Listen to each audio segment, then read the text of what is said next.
Well, hello again, everybody, and welcome into another football season right here in Shelby County. Alongside Andrew Simonson, I am Alec Etheridge. We're so excited to have you on board for another high school football season. And Andrew, it's here. We kick it off this week on Thursday night. Thompson heads down to Central-Phenix City with the defending state champions. One crazy thing this week, though, that I don't think I can recall in my 10 years of doing this is that we only have one team at home this week to kick off the season. The Oak Mountain Eagles going to host a county foe and rival in the Pelham Panthers this week. That's our only game taking place at a home stadium this week. Everybody else going to be on the road. We've got Helena off this week, Coosa Valley off this week, and Cornerstone's game just canceled as of this week as well. So several teams not playing too. But a lot happening this week. We've got some big games to talk about. Obviously, that Oak Mountain Pelham game is going to be big. Thompson, the defending state champs, in our game of the week as they head down for a semifinal rematch with Central-Phenix City this Thursday night. But, Andrew, a lot of other things on the scope, some rule changes, some classification changes in what we have going into this year. So why don't you give everybody a quick rundown of that, and then we'll dive into the show. Yeah, so it was another reclassification cycle for the HSA. The biggest change locally was that Spain Park moves into the largest classification. They will now have Oak Mountain and Thompson in their region, effectively taking the place of Hillcrest Tuscaloosa.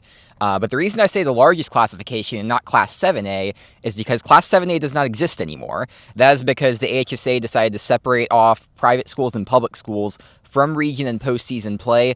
A big change, a controversial one that had to take a lot of iterations over the offseason in order to get a good postseason structure right.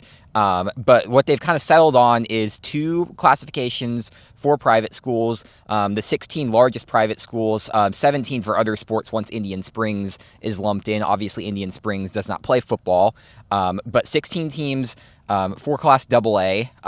All 16 teams will make the playoffs. So Briarwood is officially our first team in Shelby County to have clinched its playoff spot.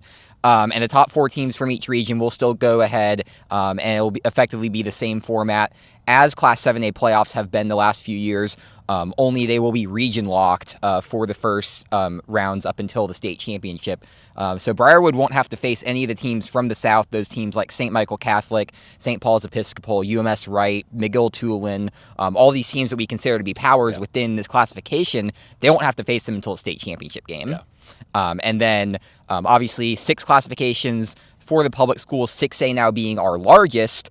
So most teams in our region shifting down a classification effectively. Shelby County and Montevallo now Class 4A. Calera, Chelsea, Helena, and Pelham now in Class 5A. With some additional changes to their region that we will get to later. And then Thompson, Oak Mountain, and Spain Park in Class 6A. And the biggest change there, we've heard a lot of buzz about a 24-team playoff coming to this nation. Well, we are getting one in Class 6A this year. 24 teams will advance to the playoffs, the top 6 teams from each region instead of the top 4.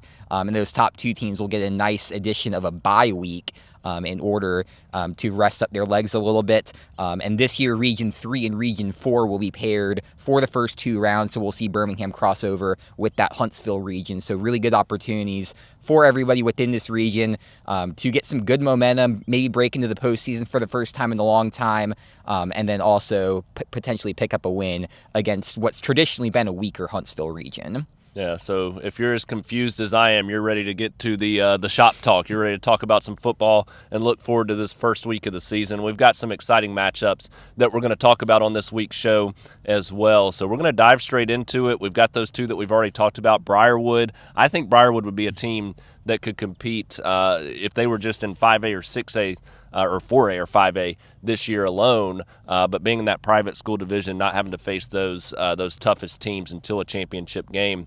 They've got a matchup against Moody this week, so they kick it off with a bang as well. Plenty to talk about there. All the other games on this week's Shelby County High School football show, so we're going to dive in, and we're going to start with our game of the week right here with the Thompson Warriors as they hit the road to take on Central-Phenix City.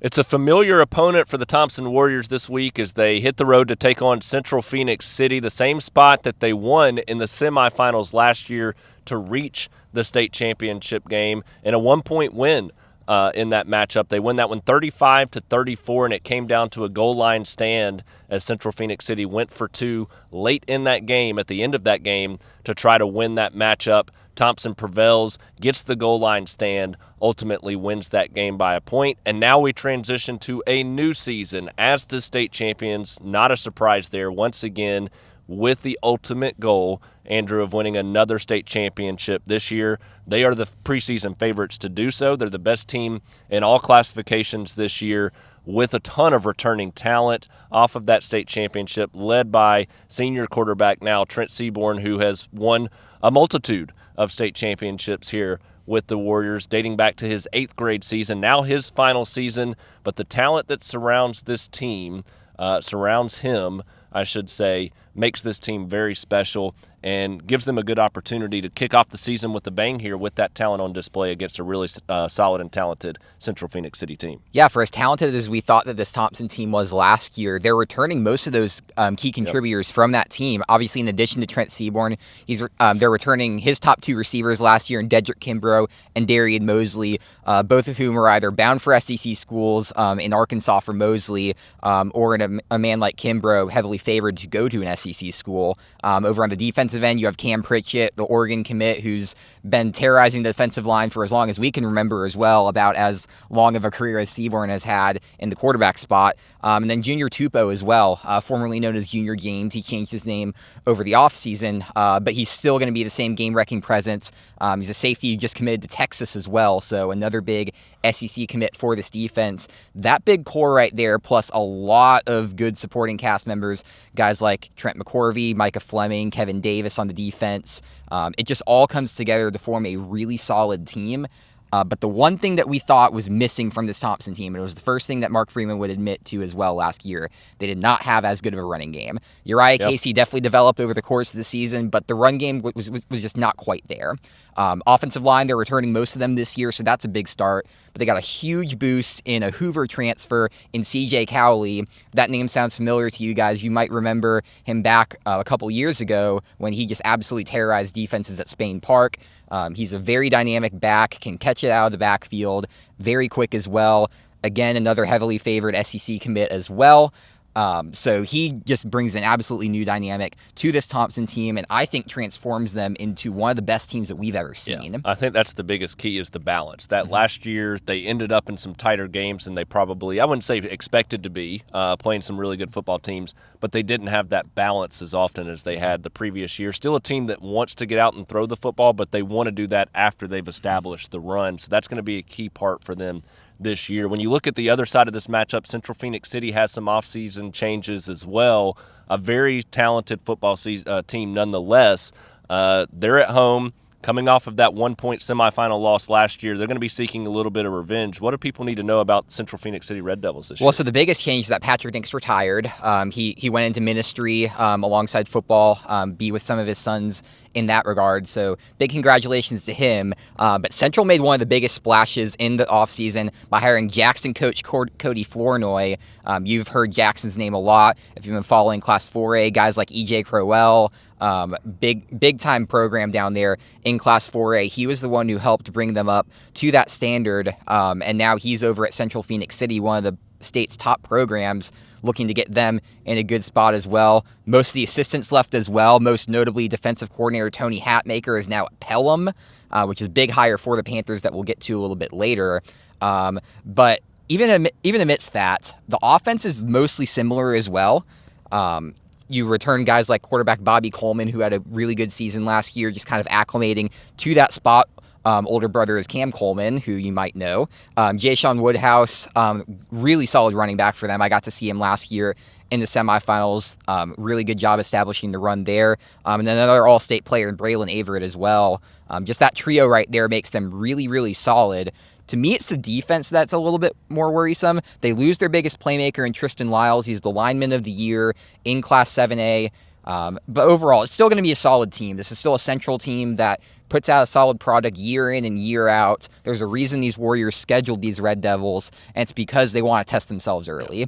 This is a state championship level game right out of the gate, and to think otherwise would be pretty foolish, even with the changes on both sides. Yeah, when you look at this matchup, Andrew, and you look at what Thompson returns, some of the changes that Central-Phenix City is going to have, feels like Thompson's the team that should be the favorite going into this game and should win. But as we know, in these type of situations, when you've got two very talented teams, probably going to be a little bit closer than it looks on paper in this one because they are two talented teams and two well-coached teams. Yeah, this game is effectively a coin flip, I feel. I did favor Thompson most recently to go undefeated, but there's a big asterisk in that they have to face some of the toughest teams in the state, and they're facing two of the toughest teams these first two Thursdays. They'll have Clay Chalkville here next Thursday in their home opener, a team that the Warriors simply haven't beaten in the last few years. And you had a Central team that had their number a couple years ago in the state championship game, obviously getting their revenge, and then now getting that on the road in the semifinals in a huge 1-point game. It was an absolutely dramatic game, arguably the game of the year in the state last year, and one that I thought Central was controlling down the stretch as well. So they're going to have that bad taste in their mouths. So I think they're going to come into this game with some added motivation, statewide spotlight on PBS. They're going to want to get some revenge here. But I feel like Thompson last year grew up a lot in clutch situations. Remember, even like mid-season last year, we were talking about this team. Can they get it done when it gets close? We saw them losing the walk-off field goal to Hoover. We saw them blow a lead against Clay Chalkville. We saw them fall against Grayson in a really tough game for them. And then, obviously, in 2024, those 3 1-point losses in overtime as well. We were kind of debating whether this Thompson team had that clutch gene, and then it was emphatically answered in that Central game, among others, last season. I feel like this Thompson team grew up a lot, and they're ready to prove that in a stage like this. I favor the Warriors in a close one here. To me, I look back at that, and I know there's a little bit of back and forth on X last year related to that, but this team grew up so much last season. And you look at some of those tight losses and how they fared against Central-Phenix City, another situation where they were starting to lose that momentum, and then they fought back and they won that game. They made that big play that they needed to, and that's something that these early season games, these tough opponents early in the season, that's what they can do for you. You get these tough matchup, it prepares you for what's down the road. That's exactly what they want. Win or lose, this is going to be a good experience for them, a good opportunity for them to get better going into next week, which will be the same thing with the ultimate goal of this team clicking at the right time of the season. The only difference this year, and I wouldn't really call it a difference, is they've got a little bit more experience at some of those key positions, and I point to that running back position. I think this is going to be a more balanced offense this year, not having to rely solely on Seaborn to feel that pressure. Because he has those talented receivers, there's going to be a lot of people focused on that passing game. But when you've got an experienced offensive line and a running back that can run the football, that bodes well for you. I like Thompson in this game as well. I do think that it is going to be a hard-fought game. Early season, you got the jitters. It's always tough to come out and control a game early in the season. So if the defense plays well for the Warriors, really going to give them a boost. But overall, I like the way that this offense is established this year, the balance that I think they're going to have, and look forward to seeing that here on Thursday night as the Warriors hit the road to take on Central-Phenix City. Well, next up, it's our only team at home this week, the Oak Mountain Eagles, as they'll hit the field at Herdmont Stadium to take on county foe Pelham, and a great opportunity for both of these teams. It's going to be an incredible football game. I think two teams on a similar footing going into the year. You've got Ross Newton in his second year leading the charge at Pelham. You've got Jason Curvin coming from Pelham over to Oak Mountain in his first year ever as a head coach.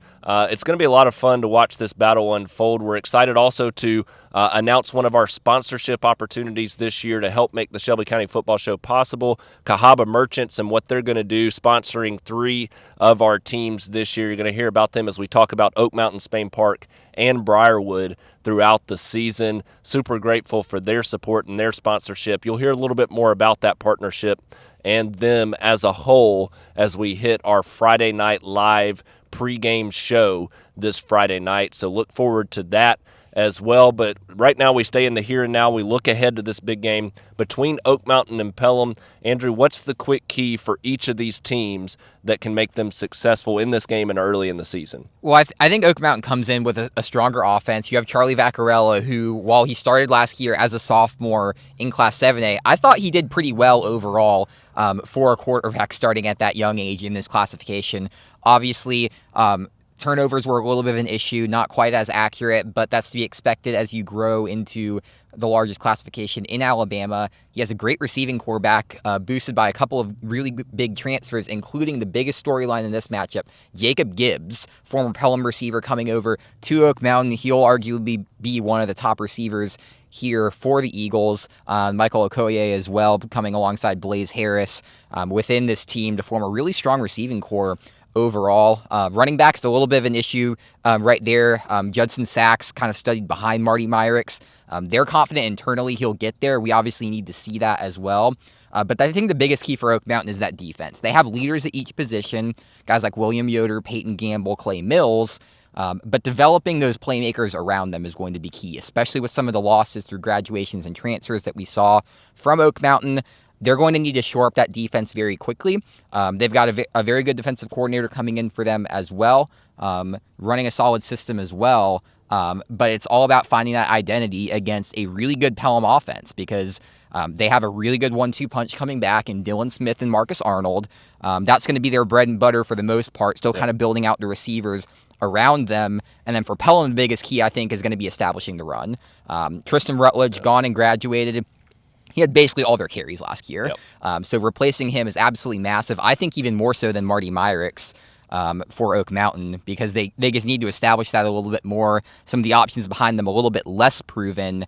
So I think that's going to be the biggest key is establishing that run early and often for Pelham. And I don't know who's been quarterback longer, Dylan Smith or Trent Seaborn. It feels like we've been covering the two of them for about 20 years combined now. So exciting to see that for Pelham, that they've got that experience back at such a key position. What do you ultimately think is the big difference maker in this game and who walks away as the winner? Well, I think this is a little bit of a shootout, especially because you look at Pelham. They lost most of their defense as well. Got a good guy coming in, and Chelsea transfer TJ Spell. And obviously, like we mentioned, Tony Hatmaker coming in from Central-Phenix City. He's a very disciplined head coach. He's developed a lot of really good defenses for those Red Devils teams. And he specializes in secondary as well. So he'll hopefully help shore up some of that pass defense, which is going to be needed against a very difficult receiving core and quarterback to go up against in Oak Mountain. But I think both these offenses are going to get their chances to shine early season. Defense is still kind of figuring everything out. Could be a close one again. Obviously, we saw the Herdmont Heroics last year, that Hail Mary. Incredible game. It was one of the best games of the season. But I do think that Oak Mountain is just a little bit more complete coming into this game, both on the offense and defensive side. And I think that defensive experience that they have is going to lead to a couple more stops and ultimately tip them this game. Yeah, this is a tough one. I think it's very evenly matched. And I look at Pelham's momentum last year, and the improvement on defense was one of those things. They just improved so drastically on that side of the ball. This year, I think that momentum that they were able to build last year makes a difference early in the season. I think if this game were played maybe middle of the season or later down the road, Oak Mountain may grow into the better team. But right now, early in the season, with that momentum that Pelham's been able to build up early in the Ross Newton era, I just think Pelham's got that little sliver of edge going into this one. Jason Curvin, his first year as a head coach, just a little bit of unknown there. So I'm excited to see it. I mean, I really am. I think this could be one like last year. It could be a game of the year type thing right off the bat in that first week of the season. You've got two defenses that are going to be trying to grow into themselves and two offenses that have an experienced quarterback, maybe a little bit different method. Smith's going to be a good dual threat guy. Vaccarella's a guy that can do that, but he's also going to be a good pocket presence and passer of the football. So I think you get to see a little bit of everything in this game. It's going to be a lot of fun. It's going to be a wild battle, and I'm glad it's our only home game, if we're going to get one, that we get these two teams battling it out against each other. So it's sure to be a lot of fun. Last year we had the Herdmont Heroics. This year still to be written. We'll see what we're going to get here on Friday night when these two county teams battle. The Spain Park Jaguars kick off the season on the road at Sparkman. The Jags enter the season tied for number 6 in the 6A classification alongside none other than crosstown rival Hoover. So the Jags come in with some promising expectations and hope this year. They do lose a lot of talent from last year, but Nash Davis steps into the quarterback role, replacing Brock Bradley. As promising of a guy as you can have replacing a talented quarterback like that, with Bradley now at Clemson. Ready to step in. as a possible backup or third string there to Christopher Vizina, another former county player. So the pipeline runs deep there at Clemson with Dabo Sweeney. But looking at the here and now, looking at this year's Spain Park team, Andrew, they do lose some key faces from last year, but they've sort of reloaded under an experienced coach in Tim Vakakis, who's going to bring that high level of competitiveness, that physicality to the table. This is a team that even with that rebuild, with those new faces in certain positions, they've put the people where they need to be to have an opportunity at success this year. Yeah, a lot of the faces from that senior class are gone last year. Guys like Brock Bradley, Ken Arrigo, who came in last year from Tuscaloosa Academy, E.J. Curley, Joe Cross on the defense, and then even big guys like Hudson Reed and Reed Oatridge on the offensive line. Just feels like every single position for them had some kind of attrition as well, a couple of outgoing transfers as well. But this is a guy in Tim Vakakis who has built a program. It's a very attractive culture for a lot of people. They know that it's going to be hard. There's a lot of hard work that goes into it. They're weight room junkies, preach that toughness every single day.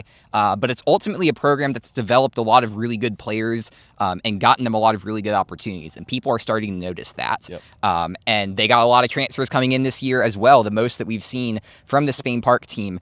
Guys like C.J. Davis coming in the running back position from Hewitt. A couple of Helena guys coming in, and Eli Berry on the offensive line, Jonathan Roberto on the linebacker position. And then one of the bigger ones is MJ Evans, who was a minor defensive lineman last year. He just committed to Auburn, and he already looks like a game-wrecking presence that immediately slides in, fits in with that stout lineage of defensive linemen that Spain Park's kind of established over the years. Very good at developing that position, so we'll see how he grows now that he's in a program like Spain Park. And overall, it is a lot of unique pieces kind of coming together. But overall, it's a very solid team, and the one thing that they get better than everything else, like I alluded to earlier, is culture. Even though they have all these players coming in, Vakakis knows how to bring them together under one common goal. Everybody is bought in, and that's really what helps with a program like this stepping into a big Class 6A. Yeah, I think looking at Spain Park, it's how they gel together. It is about that culture. It's about building that bond in the weight room, practice, the off season, and being prepared for a situation like this, and the expectation that they have even with a lot of those new faces. I look at this offense and the ability that they have, the opportunity that they have. Nash Davis, I saw him come in a couple of times last year, and the arm on this kid, some of the passes he was making when Bradley went down injured, or whether he was just stepping in mop-up duty time, he's got some talent. And if he's got a receiver around him that can make some big plays, if he's got a running back that can take some pressure off of him, and a decent offensive line, obviously you need those tools to come together. This offense can really shine with him at the quarterback position. And I'm not going to say they're not going to miss Brock Bradley. You obviously are. But there's a lot of opportunity ahead if he has the season I think that he can have. And this is a good stage for him against Sparkman to really build that confidence and that rapport with the team around him. So, Andrew, when you look at this matchup, what's the big key? What's the big thing you're looking for from the Jaguars in order to pick up a win, and will they ultimately do so? Well, in addition to kind of that team coming together, especially on the defense with so many new faces coming in, I'm really looking to see how this team establishes the run as well. You lose a couple of your leading rushers there, namely Nick McKissick. But you have a guy in Hudson Hibbard coming in, backing up Davis, and you're looking to establish that really early on with a mostly new-look offensive line. I know this is obviously a Spain Park team that doesn't just want to air it out. They are really good at the deep ball, and you will see throughout this season Nash Davis's arm strength on display, in addition to an SEC quality wide receiver in Barrett Price. He's got offers from Georgia and pretty much most of the SEC already. We saw him break out last year. I think he's poised to take an even bigger step going into this year. So I'm not concerned about the passing game. I mean, you'll talk to Vakakis and he'll still get a distance in his eyes when he talks about Brock Bradley, but you take one look at Nash Davis and you will see why Tulane and UAB have already offered him. Yeah. So he is a very solid quarterback. I think it's establishing that run that's going to be very important. They want to get that balance going. They'll get a really good opportunity against a Sparkman team. Went 5-6 last year, kind of struggled up in that Huntsville region. We saw Spain Park take this matchup handily last year. It ended up being a little bit closer on the scoreboard than I think it probably deserved, just because Sparkman kind of clawed their way back in the second half. But if Spain Park is anywhere close to It's best. I'd say even at 75%, this game is going to definitely go in Spain Park's favor. And if they're clicking on all cylinders, this could be a massive showcase to start out the season. Yep, I think it really boils down, the success overall this season for Spain Park boils down to second half defense. How well are they going to play in the second half? Because that's where they struggled at times last year, letting teams come back into games or have success offensively in the second half. And then the balance on offense, like you said, being able to run the football, having good success up front in the trenches on the offensive line. If they can do both of those things well, second half defense, run the football well, this team's going to be just fine this year. I think a lot of that's on display this week against Sparkman, a great opportunity for them to start the season with a win here in this matchup. But we'll see how that kind of comes together, how this team gels. You talk about last year in that second half. If the defense can close this game out strong in the second half, that's going to bode well for the Jags down the road. I like Spain Park in this one. Excited to see how this team gels together in this opener as they hit the road to take on Sparkman. The Chelsea Hornets open up a new era, the Tad Niblett era, as Niblett comes in to take over the Hornets this season and lead the charge, really trying to regain a little bit of physicality and an edge about this team with a lot of new faces on board this year for the Hornets, and a lot of unknown. We don't really know the expectation right now. I know the expectation internally is to grow and get better, but externally, you just don't know until you see a team like this with a new coach, with a lot of new faces.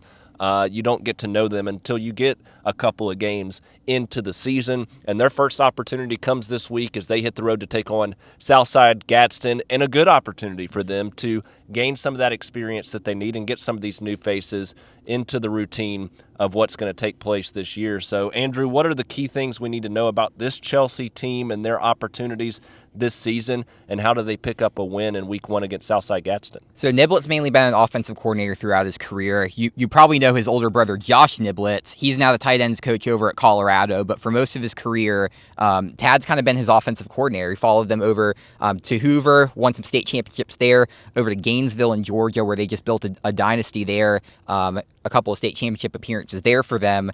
But as a head coach, it's been a little bit more of a mixed bag.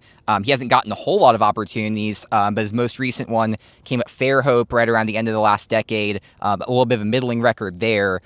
So I think he still has a little bit to prove as a head coach. That's not saying that I think this is a bad hire. I just think he hasn't really gotten the opportunity to truly shine as a head coach. We'll see what he does here at Chelsea, but obviously he's a great offensive mind. He knows how to get the most out of that side of the ball. And there's some decent pieces here in Chelsea. I think it's a young, developing team. You got a second-year quarterback in Logan Strunk, but you weathered some heavy losses over the offseason. Losing Chase Malone before really the end of the season, as that running back room struggled with injuries there. A couple of your top linebackers gone as well, including Porter Schott, one of the top tacklers in that classification. So you're kind of building from scratch in some cases. A team truly trying to find its identity, but it's a good thing for a first-year head coach as well. Kind of being able to establish that at the ground level, build it up into what you want it to be. And yes, there might be some growing pains overall, but you might come out on the other end of it stronger as well. And I think it's a great opportunity. It's a Southside-Gadsden team that went just 3-7 in 2025. They retained that staff from that year mainly because they went and won a region championship in 2023. So that pedigree is there. But these are both programs looking for a little bit of momentum. I think that little bit of continuity that Chelsea has. Logan Strunk been growing a little bit in his arm strength over the offseason. He has to learn a new offense, though, but one that could ultimately set him up better as well with that pedigree that Niblett has. I think that a little bit of an edge in the passing game with that young, diverse group of receivers they have, guys like Cole Carroll, guys like Cohen Jones, it helps them in this regard, and I think it gives them a little bit of an edge to find a way in what could be a little bit of a sloppy game, but ultimately one that shows us a lot about Chelsea and what they could do moving forward. Yeah, I think the winning mentality that Niblett's going to bring to the table as well, just his experience at such successful programs at the highest level of competition as well. I think when you've got a young group like this with some inexperience, it gives you a chance to build that culture and that winning mentality, and that's what they've got the opportunity to do here, especially early in the season. So when I talk about that, Andrew, do you think that is going to showcase itself in Game 1 here against Southside-Gadsden? I think these two teams are a little bit evenly matched, and I definitely think that Chelsea has a great chance of the win. I'm going to tap them for the win, mainly because, like I said, I feel like that little bit of an experience that they have is going to be key against a Southside team that will be struggling for momentum. Obviously, they will be at home, so that does favor them as well. But I think Chelsea used this as a good opportunity to lay the groundwork. They get to ease themselves in their schedule a little bit. They get Gardendale last week, which went winless on the field. And then they get a Calera team that's kind of still trying to find its momentum as well to start out region play. So a couple of good opportunities off the bat to kind of ease themselves in, build that identity. I think it's a perfectly set up schedule for them, and I think they take full advantage of that. I agree. I think this is a good opportunity for them to ease into this new era. And like I said, there's a lot of unknown and a lot of not really that high expectation externally right now. You obviously want to win football games, but we don't know what to expect. And with that, I mean, I'm going to go out on a limb and predict that Chelsea wins this football game, has a good opportunity to grow into that new mindset, that new culture that Niblett's trying to set there at Chelsea. And it's an opportunity where you've got two evenly matched teams, and you never know what's going to happen. But a great opportunity for the Hornets to start the season with a win, but also build some momentum going into those games that you just mentioned, Andrew, in the weeks ahead, including that start to region play, which should be a lot of fun between Calera and Chelsea, which I also will think will be two evenly matched teams as well. So we'll see how this one unfolds here on Friday night as the Hornets hit the road to take on Southside-Gadsden. Should be a great opportunity for them to get better and build some of that momentum. The Calera Eagles opened the season with a road trip to take on the Wenonah Dragons, and Andrew just told me off camera, the Calera Eagles, his team that's going to be the surprise this year, his surprise team of the year, and just in him kind of convincing me and talking to me a little bit about it, definitely a lot of positivity there surrounding the Eagles as they head into year 3 under Scott Riles. You could see in year 1 what he was building. Obviously, year 2, there were some opportunities there, some tight games. And that's been the storyline the last couple of years is they've had those close games. They've had those opportunities. And now in year 3, it's how far over the hump can they get in winning a lot of those tight games. And you talk a little bit about the receiving core. You talk about some of the positions. A young team, but a team that does bring back some key players. And a team that looks like it's poised to maybe have a breakout season. Yeah, we kind of always talk about head coaches, and you hear that fabled year 3 is kind of where everybody starts to establish their culture. Well, that's where Riles is right now, and it's frankly semi-uncharted territory for Calera as well. When you look at Calera coaches in the 2000s, they've had 10 coaches in this century. Only 5 of them have made it to year 3, and even less have made it to year 4. So there's an administration that believes in Riles, and rightfully so, because he's done it at Elba. They put HSFHS posted a graphic a couple weeks ago. He's one of the winningest coaches in Class 5A because of that run at Elba. So he has that pedigree, but now it's kind of about that time for it to show at Calera. And internally, they're pretty confident that it's going to happen, particularly on the defensive side, because as you'll recall, this is a Calera team that really struggled on the defense the last 3 years, really, allowing close to 40 points a game in most of that. They have a second-year defensive coordinator in Erwin Jackson, and they've got some returning stars there as well. They've got a really solid linebacking core, guys like Will Jenkins, who's got D1 talent as well, Jeremiah Pouncey as well, and then you get a newcomer who's effectively a returner in Cameron Smith. He's our cover athlete, actually, for Calera. You can read all about him in the Shelby County Football Magazine, but he broke his leg in the opener last year, unfortunately. Kind of functioned as a really good sideline leader for this team last year, and now he's back, expected to be one of the key contributors for the secondary. The biggest concern overall, though, is they're starting a lot of sophomores. Now, some of those sophomores got a lot of experience last year, particularly at the receiving core and the offensive line, which I think are going to be the strengths of this team. I mean, you talk about Calera, you can't not talk about their talented receiving lineage, guys like Kobe Prentice, guys like Braylon Farrington, and I think this group has a really good chance to kind of break out in that regard. Guys like Ian Williamson, who brings a lot of length on the edge. Jalen Moore is really solid with this group as well. And overall, this is a really good team that has a lot of dynamic weapons, a lot of diverse weapons in that receiving core that'll have to help out a sophomore starting quarterback in KJ Watley, looking to be that long-term leader for them at the position. A trio of sophomores kind of vying for that running back position as well. So it's a mix of youth and experience that they're hoping is going to lead into some bigger improvements. But it's a Calera team that has never been scared to start guys who are young. If you're good enough, you're old enough kind of at Calera, even dating back to the last few administrations there. And it's proven to be a city that can really develop some solid talent, has a lot of really good raw talent there. It just needs somebody to unlock that. Yeah, that's been the problem the last several years, is that they're always young, and then these players are going other places, which is the modern day of high school football across the country, especially here in the Southeast. But when you look at this team, this seems to have the players, even though they are young, seem to have a little bit of a different edge, a little bit of a different physicality about them this year, and some young skill playmakers, I think, that can make a difference for this squad. So when you look at that going up against Wenonah, do you think that the Eagles have what it takes to get a Week 1 victory? I think they do. The challenge, though, is Wenonah is a really tough and gritty team. Yep. We saw them in Class 5A last year. They went 5-5 there, kind of struggled against some of their region teams.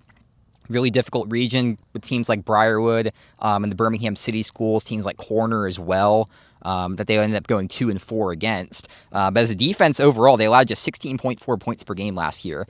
They returned a two-way All-Stater in Zay Taylor, kind of plays quarterback, receiver, and defensive back for them. So you'll kind of see him all over the field for them. He's a really dynamic player. And so Wenonah, a team that has a lot of athletes on it. If you recall, they boat race Sylacauga for the 5A basketball title this year. So the pedigree is there for this team, and I think both of these teams are going to collide for a really gritty, solid game. And I think that Calera defense, we start to see those improvements here as well and make it a little bit closer. I think there's a sneaky feeling in me that says Calera is going to find a way. I think on paper, Wenonah is the favorite here, but I think that Calera has that little bit of an explosive edge in them, kind of able to get around the backside of this Wenonah defense, is able to make some plays happen.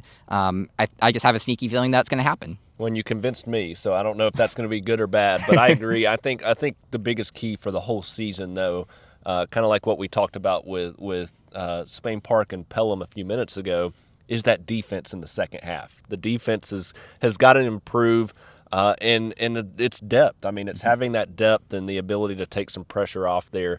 But the defense has got to have a strong second half consistently this year if they want to be successful. You talk about going up against a team like Wenonah that gave up just 16 points per game last year. That's going to be a huge part of that. If you're going to play well against these teams that are playing good defense, you've got to match that with solid defense as well. Because you can get into shootouts and score points with the best of them, especially with that talented receiving core, but you're going to have to play solid on the defensive side. That's what I'll be looking for this week. I think they can do that against Wenonah. They'll have their opportunities to play solid on both sides of the ball, and I think they can win this game. But for the season ahead, I think it boils down to what the defense is capable of, and that's what I'll be looking for here in Week 1. Should be an exciting game, though, between Calera and Wenonah. Could be another one of those that's one of those one-possession games that comes down to a big play in the second half. So if you get the chance, a Calera fan, make your trip, not a long trip there, to Wenonah to watch the Eagles here in this opener on the road. We get another playoff rematch to kick off the season here between Briarwood and Moody as the Lions hit the road to take on the Blue Devils this Friday night. It's a game that in the quarterfinals last year of the playoffs, Moody goes on to win that one 51-21. Obviously, you know the rest of the story there. The Blue Devils go on to win the state championship in Class 5A last year as well. And this year, a little bit of change for both of these teams, but also a little bit of the same. I think you're going to see some similarities. You've got a new coach over at Moody, and they've got a little bit of transition from players who, if you hadn't been following, some of them left, some of them now back. Meanwhile, at Briarwood, you've got a team that wants to build a physical stature, and it's something that they're accustomed to doing. And this year in the private school classification in AA there. So a completely new setup there for our private schools this year in Briarwood. One of the favorites there in AA is the number 3 team, Moody, the number 7 team going into the 4A classification this year to kick off the season. So two teams with some high expectations coming in to this matchup, and I think both have some key question marks around them, but both have a lot of excitement around them as well. Yeah, and you start with Briarwood. This is always a team that builds internally. They love to develop their players up for that junior and senior year breakout, and you're going to see that a lot here this year as well. But you also have guys who broke out last year who are coming back. Gage Nasworthy, especially at that linebacker position, he's kind of that apex for them. A position they really heavily favor with guys like Luke Reynolds in the past. A really solid position for them overall, and some veterans on the defensive line and at the secondary especially, a really veteran group back there for them. They do lose Sam Canale from that back end, but that's because he's now playing receiver full-time, and he absolutely broke out in a huge way for them last year. Really linked up well with Charles Dedman. He's a Navy commit for a reason. So definitely a Division I pedigree there. He's got the size. He's got the ability to high point a ball. He's really solid, and you mix in a bunch of speedy receivers all around him. And overall, this has the making to be probably the best receiving core Briarwood's ever had. And we've always pointed that as like the one weakness of this Briarwood team. They've had all these great quarterbacks over the last several years. You look back to Vizina, you look back to Ayers. Ayers was probably the last time they had a decent receiving core, and I say decent, I balance across the board, where you don't just have to take one guy out of the mix. But even with Vizina, they didn't really have that go-to target, and they definitely didn't have multiple, yet he was still able to make some pretty big plays. If you gave him that one guy, that would have been a completely different team. And this year, when you look at that balance across the board, if they find the right quarterback, and that may be the bigger question mark this year, but if they have that right quarterback in place, this is a team offensively that can really take a big leap. And that is the big question. They did have a quarterback battle going into fall camp because you lose Charles Dedman. Jamison Barnes is back. He was kind of a running back quarterback hybrid for them last year. So obviously very strong on the ground, kind of developing as a passer. We'll see him alongside Max Beaumont likely in this one. Two guys with some developing arms, experience in the system, so they know what to expect overall. And how they lead is going to kind of be what ends up winning out in this battle for them. You got some experience at the running back position with Jackson Ryer, and then obviously Barnes can run it as well. And we know what the offensive line can do. It's always a really solid, disciplined group with some size as well. You look at a guy like Adrian Derrico, he's got K-State offers already. He's over 320 pounds. He's absolute monster out there. So he's going to be mowing guys around as well. So a lot to like about this Briarwood team. I'm very optimistic, and I think especially with a little bit of a weaker northern classification of AA, teams like Madison Academy will challenge them a little bit. But overall, I really heavily favor them in most of their matchups. But this is a Moody team that is very good and could possibly be the best team that they face all season. Yeah, I look at this matchup, and Moody, maybe they're not going to be as good as they were last year. That was a generational team for the Blue Devils, but they're still going to be pretty dang good. A new coach, obviously, what does that mean for this team? They do lose some faces, but they get a lot back as well with a new mentality there that they can win championships. And so that's what's going to be interesting to me is see maybe that new regime of what they're going with from a leadership standpoint, going up against a Briarwood team that likes to have that physical approach and what wins at the end of the day. So, Andrew, that's my question to you. It sounds like you're going with the Blue Devils, but who does win this matchup at the end of the day? I think it's Moody because of ultimately the experience that they have coming back. Now, that experience comes with some asterisks because obviously Coach Jake Gaines left for Pell City.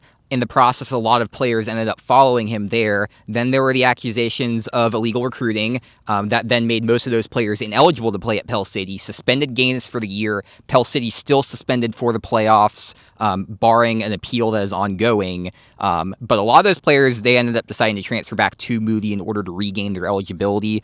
And they got guys like Jake Lowry back at quarterback, Bayrock Willis at linebacker, one of the best linebackers in the entire state, defensive back Kylan Baker, who's been a really speedy guy for them as well. Elijah Rutledge stayed the entire time. He's an App State commit at wide receiver. So he's a really solid weapon for Lowry. But in the process, they got a new head coach in Kyle Tatum, UAB's defensive line coach, who was also Briarwood's strength coach. So you have that narrative going into this game as well. But it was a team that spent a lot of the summer preparing for life without these guys. You had a quarterback transfer in from out of state and then take over that quarterback position. He's now the backup. And then Lowry stepping in as well.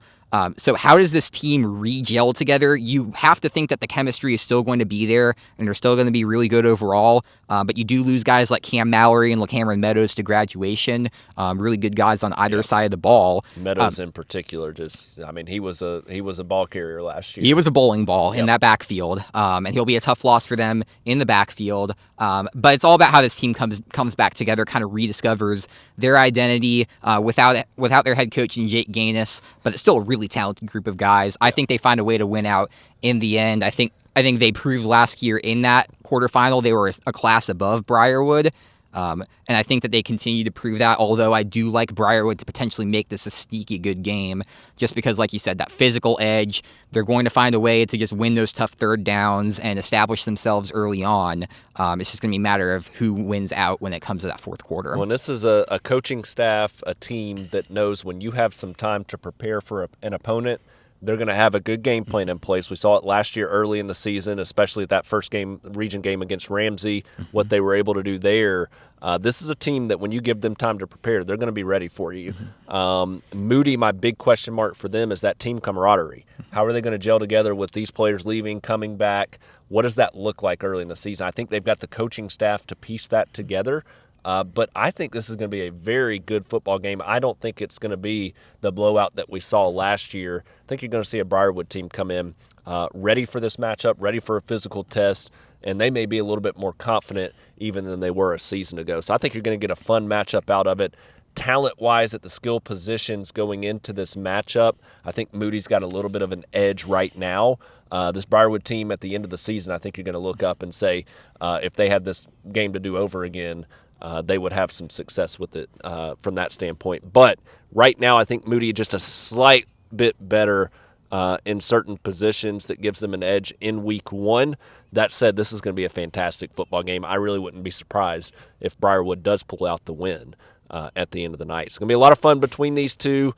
Good local kind of game. You're going to get a good atmosphere there out at Moody High School, so make sure you make the trip. Have a lot of fun with this one if you're a Briarwood fan. Good opportunity to really start the season with a bang against the defending 5A state champions.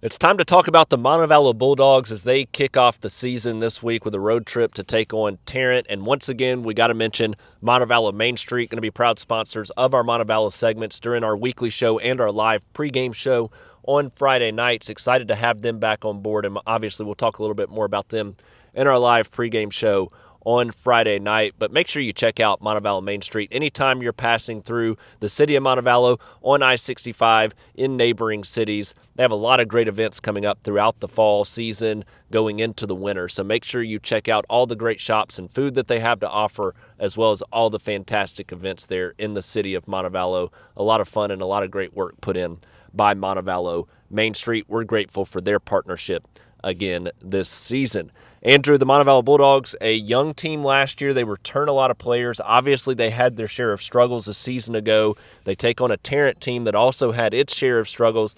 Montevallo has a classification advantage in this matchup.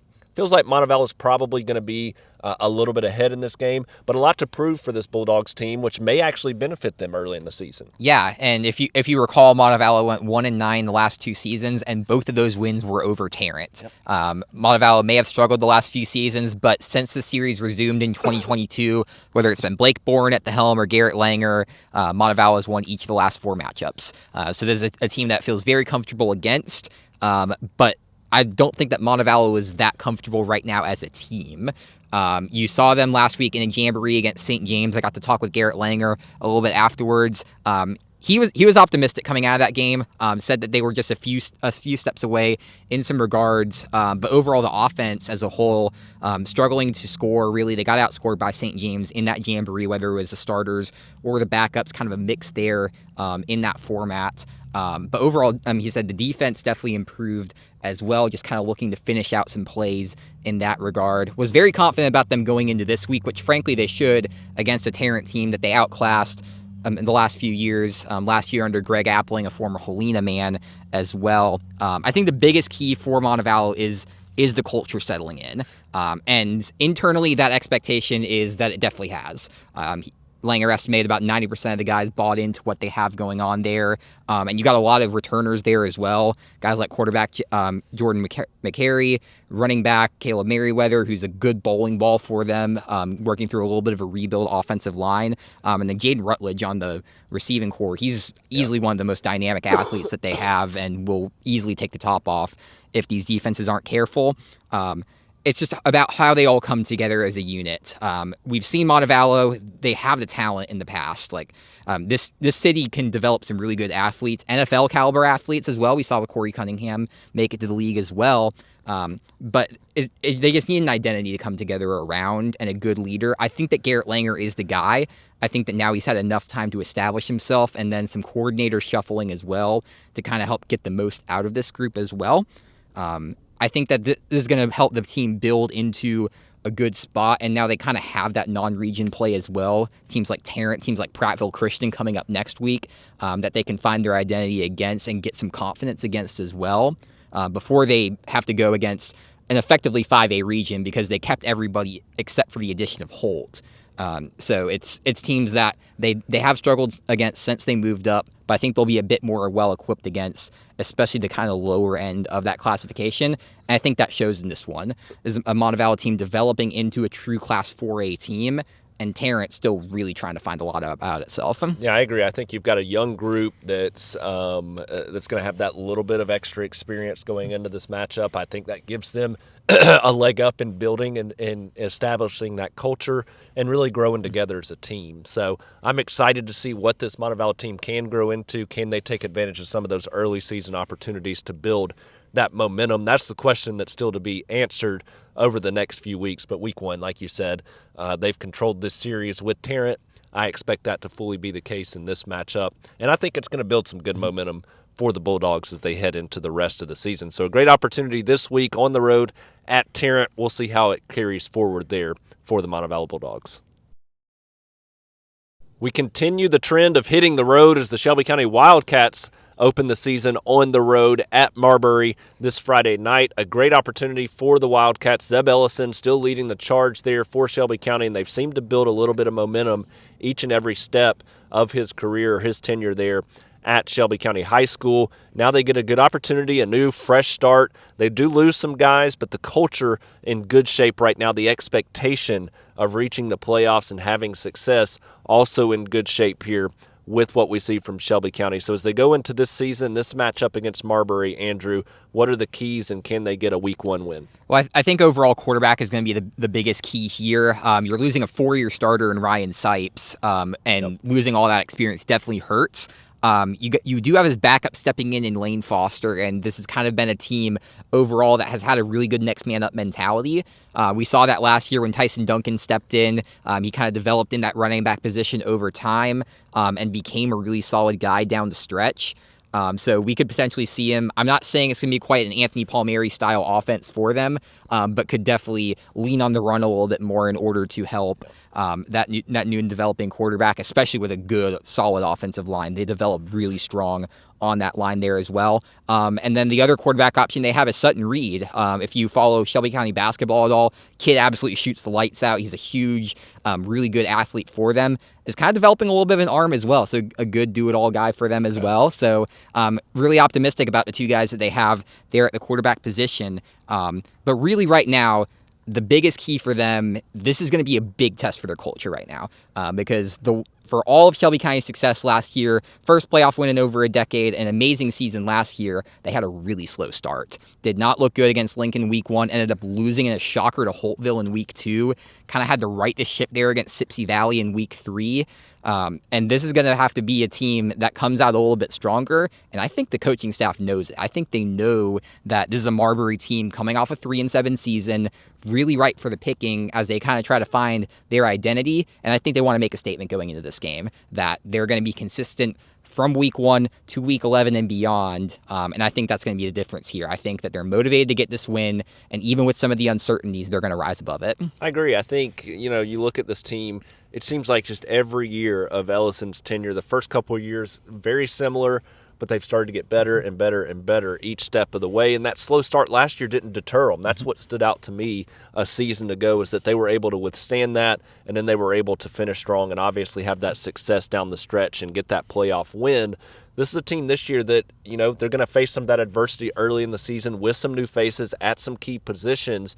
And I think if they can come out, withstand that, especially here in week one, build some momentum and show that the culture is still there and that the expectation and belief is still there, it's a team that's going to have some success again this season. It's going to be a long road. It's going to be a tough path as usual, but I think that the Wildcats this year have that opportunity to get better and better and better each and every week, just like they have the last few seasons as a whole. I think we see that start in week one here. A road trip nonetheless, but I think that they have some success and they get some momentum going in the right direction here in week one against Marbury. It's a familiar foe for the Vincent Yellow Jackets to open up the 2026 high school football season as they hit the road to take on Winterboro this week. It's going to be a great battle between two talented teams, two well-coached teams, both of which have a lot of key players back on both sides of the ball. To me, Andrew, this is a Vincent team, just in a little bit of discussion that we've had, that the last couple of years they've had that talent. They've been really good. You've seen Lucas Weatherford going into year 9 now, the success that he's built, the culture he's established here at Vincent. You've seen it, and then they get to the playoffs, and it's a team you want to just take that next little step. They've had so many opportunities. We've seen them make history, and now you just want them to take that next step. They've been close the last couple of years in making a deep, deep push into the playoffs. This year, I feel like this is a team that's going to be motivated. They're going to be hungry and determined to make this a special year, and I think this is the perfect game for them to start with. You talk about a Winterboro team that's talented. They've got some elite players on their football squad. This is the kind of game you want to kick off the season with that mentality, with that approach of we want to be the best team this year. They're going to have that opportunity, and if you can beat a team like Winterboro to start the season, it's going to give you a lot of momentum going into the year. This is one of the best games on the schedule, full stop, because you have two teams with really similar expectations, kind of underperforming in the postseason last year and wanting to go even deeper this year. Because Winterboro was a top 10 team in 1A last year. They've got some really good athletes back, but kind of exited a little bit earlier for their liking. So I think they're going to have a lot of motivation to go even deeper. But Vincent, this is going to be a team to watch this season as well. They did lose a couple of all-staters, guys like Jaden Roberts at the running back position, Caden Carroll at the linebacker spot. But overall, this is a really solid team with a lot coming back. They still have 2 all-staters coming back. Austin Osborne on the offensive line, Jay Posey with an incredible year on the defensive side, absolute interception machine, so expect him to make a lot of good plays in coverage. And they've just got athletes at every single position. Lane Mims is back at the starting quarterback spot, a little bit undersized for the position, but he's really growing into a solid leader with some really good arm strength. Yep. And he's really fun to watch, especially when he links up with Landon Archer, who you may know him from his arm on the baseball field, but I tell you, when you see that kid get up in coverage and high point a ball and just take it all the way to the house, it really blows your mind. And he'll be back at receiver and in the secondary running alongside Jay Posey. And I think the level of athleticism that they both have is going to really take this team over the top. They got a solid linebacking core, a culture that's hungry for tackles and really eager to make a stop, and an experienced offensive line as well that's really going to help Wyatt Carlisle kind of be that next guy in the room, follow in the shoes of guys like Rakelis Robertson, Jane Roberts as well, to be probably a next 1,000-yard rusher. I think that's the expectation internally, is that he's going to be that next guy for them. And overall, while you do have some attrition there, it's a strong culture. They know how to develop well. This is going to be a team that I'm not worried about. And I think because of that, they kind of showcase that in this matchup. It's going to be really tight, though. Vincent is going to have to establish the run. They're not going to have to be afraid to play dirty because, physical, because is a Winterboro team that's going to look to make the game a little bit gritty. It's been a low-scoring, close affair the last few years. And last year, this is one where Vincent definitely stubbed its toe coming out of the gate for. I think they're motivated to get some revenge in this one.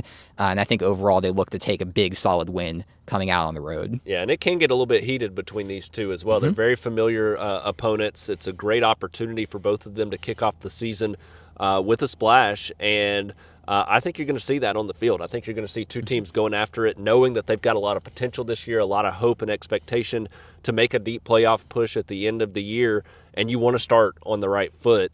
this is that opportunity for each of them. So we'll see how it unfolds. But ultimately, I agree. I think Vincent's just got that balance across the board. I think Winterboro's got some athletes at specific positions that can make a difference, can make this game tough for the Yellow Jackets to pull out. But the complete balance on both sides of the ball that I'm seeing going into the game right now from Vincent stands out. And I think that gives them a leg up.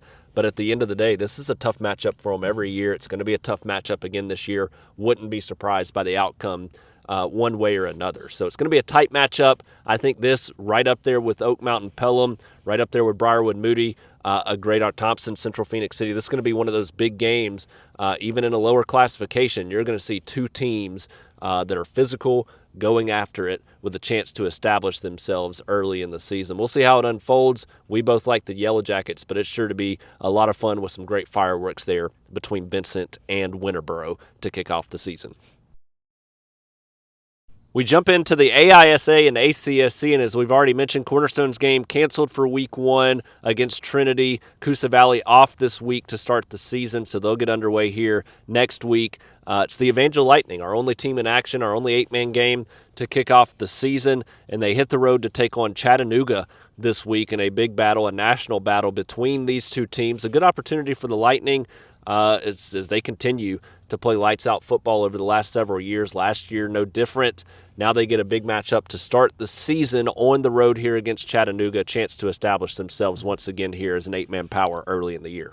I'm really excited about this Evangel team. I got to spend a little bit of time with them at their media day and kind of over the course of the offseason. And this is a team that, if you remember last year, they had a lot of struggles early on. Shifted over to Tim Smith for play calling duties. He admits he had a lot to grow in that regard. And then Eli Black gets hurt early on at the quarterback spot, so they kind of had to throw in some new guys into different positions. But once they got healthy, once they kind of sorted out who the best players at each position were, this was one of the best teams around come down the stretch. They absolutely raced the ACSC, which ended up winning all 3 divisions of the tournament down in Panama City Beach. Yep. So really strong 8-man classification there. They did not just pick on the bottom feeders once they got past the national powers. Avenged the loss to Freedom as well in the national title game. And then returned most of their guys. They have Eli Black back as a second-year starting quarterback. He's a really talented linebacker, one who I think has a really good potential to play at the next level as well. Ben Davis, a really speedy wide receiver who also flips over well to defensive back. You have a developing running back in Isaac Griffith with some good soccer legs on him. He'll be able to kind of work behind a reworked offensive line a little bit as well. But all the right guys are back in all the right positions, and this is a veteran coach in Tim Smith who knows how to get the most out of his players. So I expect business as usual, especially against the Chattanooga Patriots team that they handled pretty easily last year. This is a Patriots team that's coming in 1-0. They did face the Tennessee Tigers last week, beat them in kind of a 12-7 slugfest. But that was a team they lost to 36-8 last year. So already some improvements coming in from Chattanooga. Evangel will have to go across the state line in order to go to Chattanooga for the return leg of this series. So that could play a factor as well, especially since this is a season opener for them. No Gatlinburg week 0 this year. But I think Evangel is just really motivated to start strong. Just talking to some of these players, they want to prove exactly what their full potential is. And their full potential is, frankly, to run the table this year. And I think they start well in this regard. I think they establish themselves, iron out some of the key kinks, and then go on and win this game. Yeah, they're loaded. They should be a really solid football team again this year. It's no different than the expectation they have each and every year going into the season. And it may be even higher this year with the returning talent that they have back this season. So I'm excited to see what they can put together this year. I think it's going to be another special run for Evangel. They'll have their challenges throughout the season. As you mentioned, the ACSC last year and the challenges that were there, how talented that region is, that division is there when it comes to 8-man football play. I expect that to be the case again this year. It's going to be a challenging ride for them. But with the talent and the returning expectation they have, this is going to be a solid Evangel team this year. I expect that they start with a bang here in week 1 on the road at Chattanooga, really establish themselves once again as the favorite when it comes to the ACSC, but also the national powers when it comes to 8-man football play. So we'll see how it unfolds there as Evangel hits the road this week to open the season, but expect another impressive season ahead for the Lightning. Well, somehow we survived our week 1 show. It's about 1,000,000 degrees out here right now. So, Andrew, you get a Thursday and a Friday night game this week. So make sure you stay hydrated. Be prepared if you're going out to the game. Obviously, it's going to be hot. But in addition to that, be prepared for long games because of the extra 30 minutes that's going to be added on with the heat timeouts that are to come as well. But it's an exciting first week. It's the first week of the season. You can feel it in the air right now as well. Just a lot of anticipation for what's ahead. A lot of unknown for a lot of our teams. Thompson, you expect to be the state championship favorite this year. They get a big matchup to kick it off on Thursday night.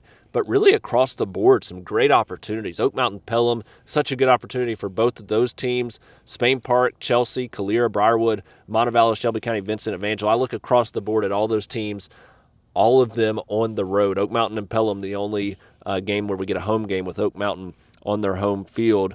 A lot of great opportunity and excitement for these teams to open the season. I think at our 11-man level, we have at least 4 state championship contenders, and that says a lot. That is something to say. I think that a lot of teams across the board have a lot of really high expectations. You do have a couple that are rebuilding as well, but overall, I think everybody is ready to take that next step. Everybody's obviously ready to go out and play somebody else since they've been practicing against everybody within their own locker room, but I think there's like you said, there's a lot of excitement in the air. I think it's been a long off season with a lot of the politics playing out, whether it's sanctions or reclassification, just overall doomsaying about the entire state of the game overall. This is where everything comes out. Friday Night Lights are where the state shines. This state has some of the best athletes in the entire nation, and we'll have some really good national title contenders as well. So I think it's going to be really exciting. Like you said, the heat's going to play a big factor this week, so we might not see everybody kind of reach their full potential. Could see some sluggish games, some physical games as well, but that's where the true character of these teams shine, and I think because of that, great test to start out the year. So I'm going to take a guess. Are you including Evangel in those 4? I said at the 11-man level, but okay. I can expand it. So, I can expand it to 6, including Evangel and Cornerstone as well. I'm going to try to take a guess here. Briarwood? Yes. Okay. Thompson? Yes. Vincent? Yes. Spain Park? Also yes. Is that it? Did I hit them all? Those are my favorites right now. Obviously, some others could develop. You see a team like Shelby County always contend well in their classification, and then you have a really competitive Class 5A Region 3 this year, so who knows what could come out of that as well. Yeah, my favorites in order, including Evangel in there, obviously feel pretty good about that one. Thompson would be my number 1 with the expectation of a state championship. Obviously, the biggest hurdle being internal, making sure that they're focused each and every week. I think I would go Briarwood number 2. It's going to get tough once they get deep into the playoffs, but in particular, that championship game would be tough. But I have a feeling that we could see an appearance from them in a championship game. I would probably go Vincent 3. I think they've got the talent and potential to be there. And then Spain Park out of that group would be my 4th, just simply because of the talent they'd have to play throughout the playoffs to make it that far. But if Nash Davis comes along, I'm telling you, the arm I saw in that kid last year, he's got the potential to lead this team to some special things. Comes down to, what did I say earlier? Defense in the second half in particular, and that's the case for most of these teams. If your defense is playing well late in football games, you're going to have a chance to win at the end of the day. So a lot of excitement ahead. We can't wait for it all season long. We want to thank Montevallo Main Street, Cahaba Merchants. We'll talk about them a ton throughout the season, starting really with our Friday night live show. Can't wait for their support the rest of the season. So excited to cover these games, get out this week, Thursday and Friday. We'll have you covered with live updates from all of our games, obviously stories and photos after the games, and even our great videos as well that we'll be putting out. And next week, the return of our SCR Stars of the Week, sponsored by All Original Pizzeria. So excited to bring you our SCR Stars of the Week each and every week of the season as well. But for now, that's going to do it for our first show of the year. Excited to have you on board for the ride. Thank you all for tuning in. Alongside Andrew Simonson, I'm Alec Etheridge. We'll see you on Friday night live from our games of the week.